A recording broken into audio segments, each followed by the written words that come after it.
Mesdames et messieurs, chers élèves magistrats de la promotion 2021, aujourd'hui c'est votre premier jour et pour moi la première rentrée.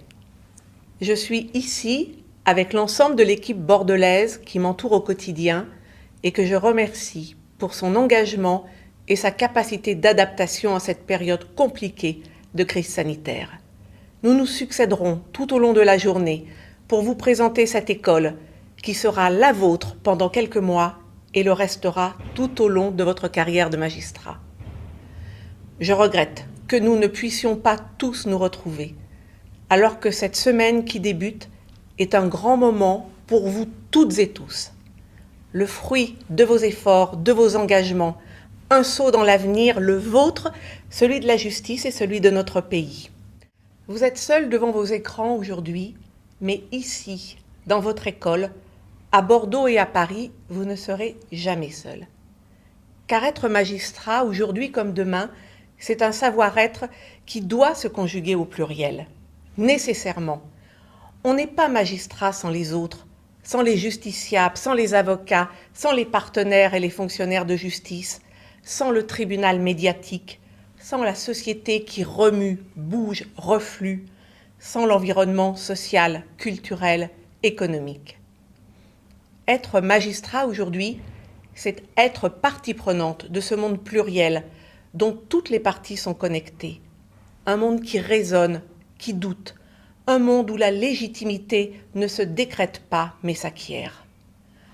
L'acte de juger, c'est donc tout sauf l'exercice solitaire d'un quelconque pouvoir, tout sauf la décision d'une femme ou d'un homme en apesanteur. Lors de la rentrée solennelle de la Cour de cassation, il y a à peine 3 mois, Madame la première présidente Chantal Arens disait ceci: « Le juge de demain est un juge ouvert sur le monde. » La société dans laquelle nous vivons est versatile et vous devrez vous y faire, vous y adapter. Cette société a un immense besoin de droits, mais elle remet aussi en cause tous les pouvoirs et toutes les autorités. Cette société avide de droits est aussi une société de défiance. Vous n'échapperez pas à son jugement. Vous devrez répondre à ce besoin de justice et dans le même temps à cette mise en cause permanente de ce que vous serez, vous, magistrat. Vous ne pourrez pas rester insensible ni indifférent à cette marche du monde saccadée, à cette société qui bat la chamade. Comme l'évoquait monsieur le procureur général François Molins à la promotion qui vous a précédé, il ne faut jamais négliger l'écoute attentive de la société. Or, cette société doute de tout, de l'avenir, du climat, de la santé, de ses dirigeants. Elle cherche protection et réassurance. Elle est de plus en plus exigeante avec tous ceux dont elle attend cette protection. Rien d'étonnant donc à ce qu'elle doute de sa justice, comme de bien d'autres autorités et services publics. Qu'elle en exige toujours plus, parfois de manière contradictoire. En tant qu'avocate, j'ai ressenti chez les justiciables la même urgence de justice, parfois aussi la même défiance envers ce que je représentais, envers ce que j'étais, envers ce que je savais. Magistrats et avocats ont bien sûr des rôles différents, mais magistrats comme avocats, tous sont confrontés à un même défi, relever la justice. Il ne s'agit pas de renforcer ou d'affaiblir les uns ou les autres, mais d'encourager chacun, chacune à prendre sa part à cette œuvre collective, à sortir de sa zone de confort.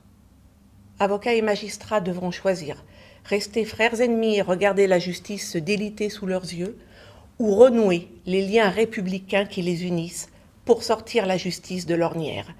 Il n'y aura qu'un seul juge de paix, le peuple français, au nom duquel la justice est rendue.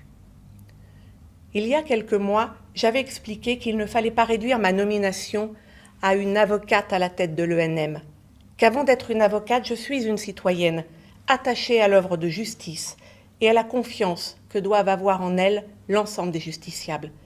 Qu'en acceptant ce poste, j'élargissais mon point de vue et ma vision. Ma présence ici, en tant que directrice, n'est pas une présence inquisitrice. C'est une invitation au dialogue, à l'ouverture, à l'altérité, qui est à la source de l'œuvre de justice. Au dialogue renforcé avec les acteurs de la justice, au dialogue poursuivi entre l'école et son environnement institutionnel, avec une directrice qui justement n'est pas issue de l'école, au dialogue assumé avec la société française, cette société française dont vous êtes issus, à laquelle vous ressemblez. Parmi les 335 élèves magistrats que comporte votre promotion, 41,4% sont en reconversion professionnelle. Vous avez été auparavant juriste, notaire, avocat, greffier ou directeur de service de greffe, éducateur ou directeur de PJJ, policier, journaliste, médecin, enseignant ou chercheur, inspecteur des finances publiques. Certains d'entre vous travaillaient au quotidien avec les magistrats et les publics du service public de la justice, d'autres non. Pour la majorité d'entre vous, vous êtes récemment diplômés de l'université. Et ce sera là votre première carrière, peut-être la seule, peut-être pas. Mais même parmi vous, nombreux sont ceux qui ont, grâce à des stages, eu un premier regard sur la justice ou vu d'autres cadres professionnels. Chérissez votre passé, votre parcours, votre singularité. Il ne s'agit pas de cases dans lesquelles vous vous enfermez, mais de richesses à partager. Je voudrais vous citer une phrase de Serge Portelli, ancien magistrat désormais avocat. Une phrase dans laquelle nous pourrons tous nous retrouver, quel que soit notre parcours. Je le cite, « Il est si facile de se convaincre que nous ressemblons à nos actes, qu'ils nous définissent une bonne fois pour toutes et que notre identité tient à leur répétition. » Aujourd'hui, devant moi, et je l'espère aux yeux de tous et de tous ceux que vous croiserez désormais, avant d'être d'anciens étudiants, d'anciens fonctionnaires, d'anciens avocats ou autres, vous êtes tous de futurs magistrats. La magistrature va s'enrichir de votre diversité, selon les liens que vous avez créés dans vos anciennes professions, selon les techniques ou les compétences que vous pourrez réutiliser, selon les villes, les régions dans lesquelles vous avez vécu, étudié ou travaillé. Vous apporterez votre regard, votre lumière sur la pratique collective de la magistrature. Cette magistrature qui, en retour, vous enseignera ses compétences, ses pratiques, ses valeurs, apprendra donc aussi de vous, demain et dès aujourd'hui. Cette pluralité de parcours n'est pas nouvelle. Les modes de recrutement ne sont pas spécifiques à l'ENM, mais ils sont précieux. Comme pour toute institution, pour toute profession, l'apport de regards et de parcours variés est une richesse collective. C'est pourquoi je suis également très attachée aux classes préparatoires égalité des chances, dont certains d'entre vous sont issus. Elles ont été créées il y a plus de 10 ans. Elles produisent de très bons résultats, même si cette année la part d'admis est un peu moins importante, sans doute et très probablement en raison de la crise sanitaire.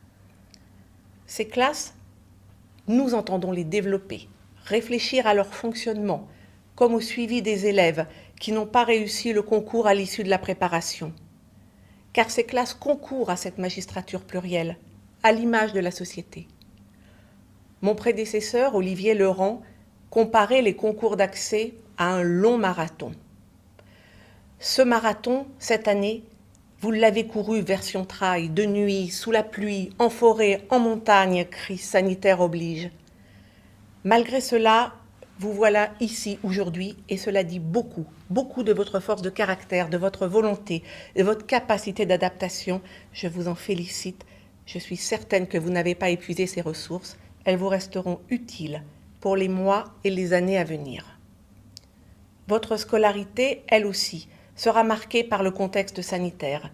Vous le savez déjà, la durée de votre formation a été réduite de 31 mois à 29 mois, en conséquence du report des épreuves du concours 2020 et donc de la rentrée.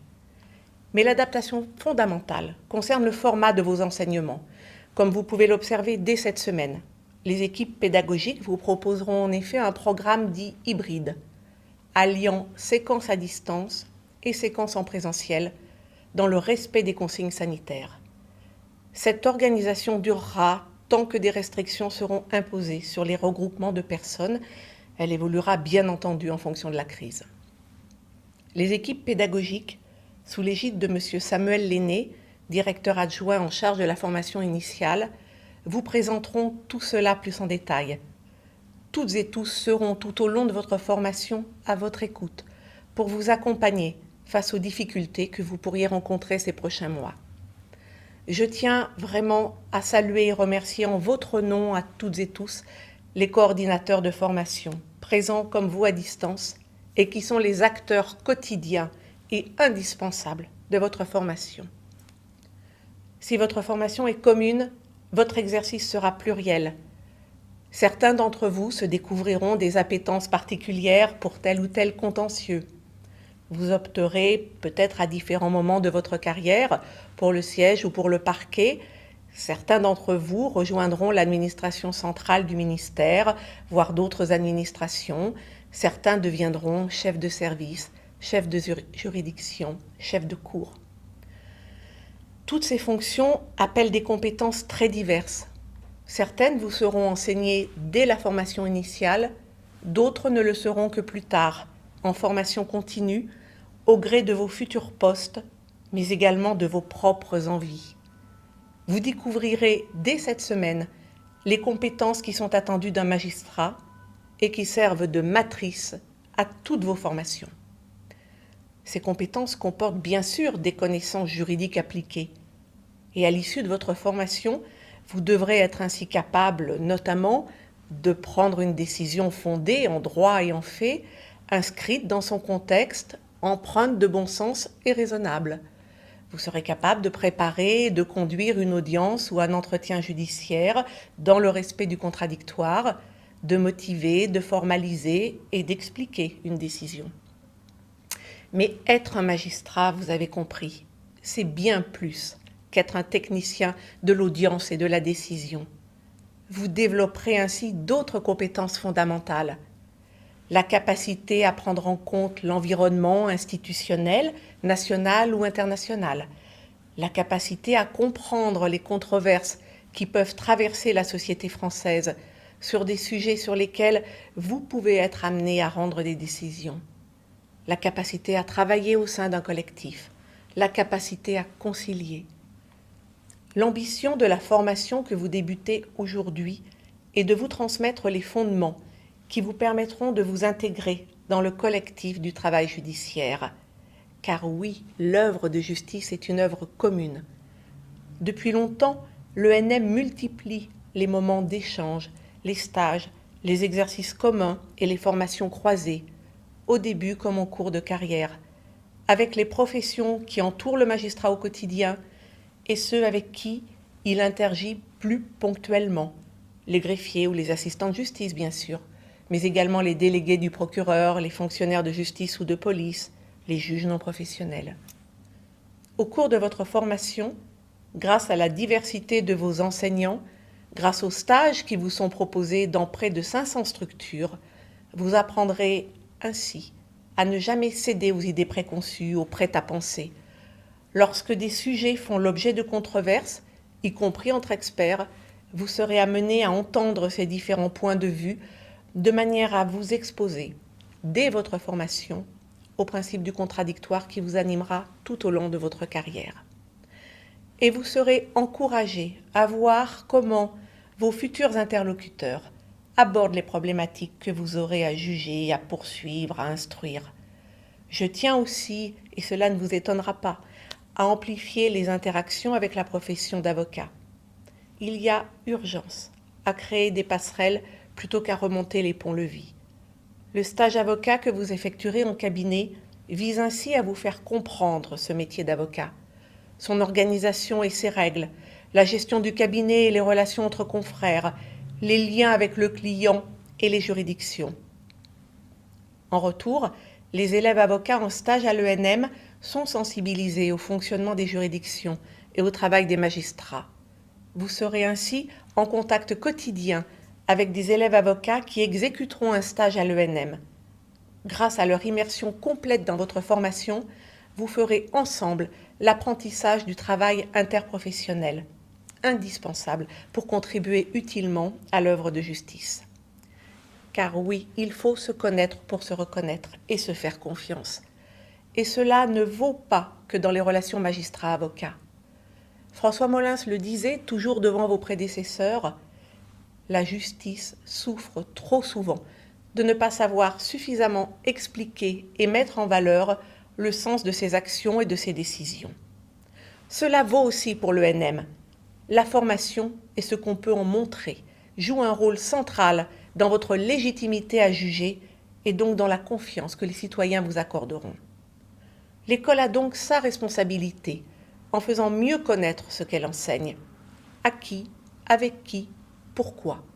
En nourrissant peut-être aussi une réflexion plus large sur la place du magistrat dans la société et face aux défis de l'époque. Et vous pouvez y jouer un rôle dès votre scolarité. Certains d'entre vous seront ainsi sollicités régulièrement et dès cette semaine pour témoigner de ce que vous êtes, de ce que vous faites, de vos valeurs. La question de la confiance ne peut pas non plus être dissociée de celle de la responsabilité du magistrat. Dès aujourd'hui, vous appartenez au corps judiciaire. Afin de faire de vous des magistrats pleinement conscients de leurs responsabilités, vous allez bénéficier d'enseignements très précis sur la déontologie du magistrat tout au long de votre cursus. Déontologie et formation sont en effet indissociables. J'ai exercé pendant 10 ans diverses fonctions au sein d'instances ordinales de ma profession. La première mission de ces instances est d'assurer l'autorégulation de la profession, de repérer les difficultés et de sanctionner les abus, afin de garantir la confiance des clients dans leurs avocats. L'autre mission, c'est d'assurer la formation initiale et continue des avocats. Formation et déontologie, je le sais bien, sont donc intimement liés et concourent ensemble à la confiance de celles et ceux qui nous font face et à la confiance dans la justice. Et si, avocats comme magistrats, sommes très attachés à notre indépendance, nous avons conscience qu'elle n'interdit jamais d'avoir un regard sur ce qui se fait et se dit ailleurs, dans d'autres professions. La force de l'École nationale de la magistrature, c'est d'être au carrefour de plusieurs mondes. Elle est profondément liée à la magistrature. Elle en assure à la fois la formation initiale et la formation continue et s'appuie pour cela sur des magistrats détachés qui transmettent ainsi leur vision et leur expérience. Elle est ouverte aux autres acteurs de la justice qu'elle accueille de diverses manières, comme intervenants, comme public cible ou comme public invité. Elle dialogue également avec le monde de la recherche pour la formation comme pour la prospective. Je crois que nous pouvons vraiment capitaliser sur cela pour inscrire plus encore la réflexion éthique au sein de la formation des magistrats, non pas dans un pur exercice d'autocritique, mais dans un dialogue entre pairs, éclairé par d'autres pratiques professionnelles et ouvert à l'analyse. Comme l'écrivait Jean de La Fontaine dans une fable méconnue, mais riche d'enseignements, qui s'appelle L'hirondelle et les petits oiseaux, nous n'écoutons d'instinct que ceux qui sont les nôtres, et ne croyons le mal que quand il est venu. Alors soyons tous plus intelligents que les petits oiseaux de la fable, qui, faute d'avoir écouté l'autre, dépérissent. Il y a quelques semaines, lors de la présentation de la plateforme des bonnes pratiques, ici à Bordeaux, le garde des Sceaux a eu cette phrase qui résume beaucoup de choses. Je le cite, avant d'être ministre, j'ai vu ce qui dysfonctionnait dans la justice, mais aussi ce qu'elle pouvait faire de fantastique grâce à la bonne volonté et à l'ingéniosité de celles et ceux qui la servent. Je suis persuadée, comme lui, que la première source de formation et d'amélioration, c'est l'échange, le partage, l'inspiration mutuelle. Écouter les autres, c'est aussi savoir échanger avec l'ensemble des acteurs publics, même en dehors de la chaîne judiciaire. Pour être efficace dans les moments de crise comme en temps normal, l'action publique doit pouvoir s'appuyer sur des agents publics qui savent travailler ensemble, qui comprennent les enjeux, les ressources et les contraintes des autres acteurs, en particulier sur les défis communs. C'est tout l'intérêt de la réflexion sur un tronc commun des écoles de service public, à laquelle l'ENM participe actuellement. Il ne s'agit pas de nier la particularité de chaque corps. Nous y sommes d'ailleurs très vigilants, car juger, ce n'est pas administrer. Elle vise surtout à mutualiser ce qui peut être commun aux élèves de différentes écoles dans leurs futures fonctions. Car tous, vous serez au service de la loi, de la République, du peuple français. Tous, vous exercerez dans un contexte difficile. Les séquences communes qui sont en cours de conception notamment avec l'École nationale d'administration et l'École des officiers de gendarmerie, seront donc une source d'enrichissement et de dialogue entre les élèves des différentes écoles du service public. Écouter et réfléchir ensemble. C'est aussi l'enjeu de la réflexion plus interne à l'ENM que j'ai décidé d'engager à mon arrivée. L'équipe en charge de cette réflexion est en train d'entendre la parole de chacune des composantes de l'ENM, formateurs comme élèves, magistrats comme non-magistrats, et de ses partenaires institutionnels, judiciaires, universitaires. À l'issue de ces travaux, nous proposerons ensemble une stratégie globale pour l'avenir de l'école, en améliorant son offre de formation et son fonctionnement. Cette réflexion ne concernera peut-être pas votre promotion, du moins pour la formation initiale, mais elle vous concerne, vous, en tant que futur magistrat, et ce, dès aujourd'hui. Le statu quo, même s'il est confortable, fragilise toutes les institutions. Il y a une attente de justice forte comme jamais. À nous de nous mettre en mouvement, à notre échelle, pour répondre à ces aspirations, pour rassurer face aux inquiétudes. À nous d'ouvrir plus encore l'ENM, de construire un nouvel outil de créativité, un outil collectif au service de l'ensemble du service public de la justice et au soutien de la confiance des Français dans leur justice et ses acteurs. Ces trois mots de confiance, collectif et de créativité, vous les entendrez donc beaucoup ces 3 prochaines années. Je ne les ai pas choisis au hasard. Ils sont pour moi ce qui doit animer au quotidien celui qui veut transmettre et celui qui apprend. C'est donc quelque chose que nous avons en commun, vous et moi, malgré nos différences d'âge, de carrière, de position. Nous avons autre chose en commun. Il y a environ 30 ans, j'ai prêté un serment. Pas le même que celui que vous prêterez vendredi. Mais ce jour-là, et comme vous vendredi, j'ai revêtu la robe pour la première fois. J'ai été accueillie dans la profession par ses plus hautes autorités et j'ai fait mienne ses valeurs. J'ai donc hâte de vous voir ce vendredi, faire vos premiers pas de magistrate et de magistrat. Ce sera notre première rencontre en vrai, même si les mots que je vous ai dits aujourd'hui à distance venaient vraiment du fond du cœur. Merci pour votre écoute. À vendredi et bonne formation.